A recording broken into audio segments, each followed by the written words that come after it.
गाड़ी एने मोर साफ मारो तापो फुकारी। ओहो भइल खड़ा तो नारा से छान लो ना हो बाबू अपना पिटारा में बांध लो ना हो। आ छोड़े खाती के चुचिन गिल खो जाता हमर साफ छोरी आइल बाटे बिल खो जाता। आई बाप पिए खाती पानी बोतल सील खो जाता हमर नाग छोरी आइल बाटे बिल खो जाता। लुकाए दो ओहो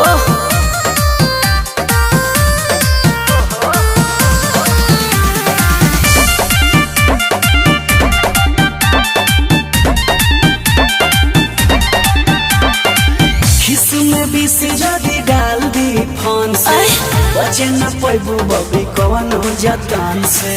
का कहत सुनो हम पूछ देब माथा लेके खलवा हो मोड़ कदी उपाय चंचलवा हो।